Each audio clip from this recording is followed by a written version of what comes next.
Why is Pentecost considered as the birthday of the church? Hi, I'm Elijan Carlos V. Lopez, a seminarian from San Jose Parish. Why is Pentecost considered as the birthday of the church? Matatandaan na yung mga apostol ay nasa isang kwarto, no, medyo nagtatago sa takot na baka sila dakpin, no, they are being persecuted.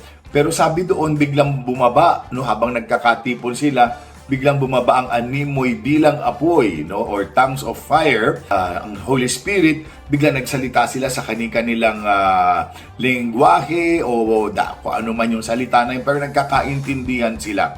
No? At pagkatapos nagsimula na sila magpahayag, lumabas. No? Nawala yung takot, yung pagkukulong. Lumabas sila para magpahayag tungkol sa ating Panginoong Hesukristo. At sinasabi pa nga sa mga pagbasa na sa araw na ito o sa panahon na yon, biglang dumami ng ilang libo ang mananampalataya. Ano?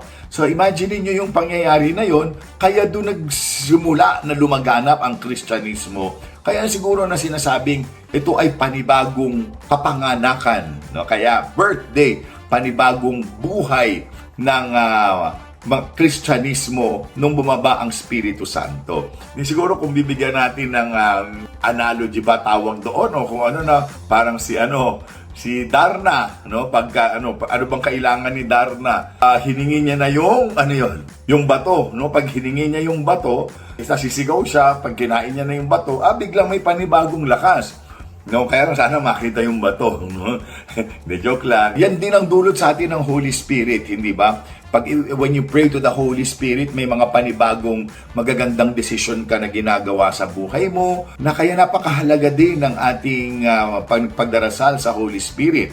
No, minsan nga sinasabi ko, our devotion to the Holy Spirit, very important para you are able to discern. Ano ibig sabihin ng discernment?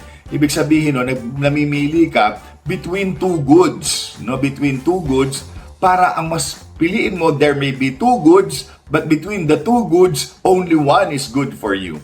That is why you need to pray to the Holy Spirit, di ba? So yan ang dulot niyan sa atin.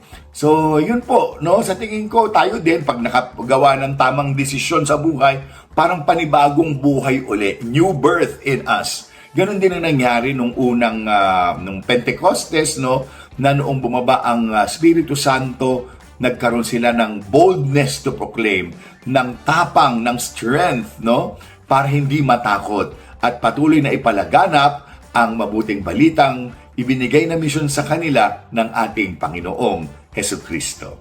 Magandang araw sa inyo.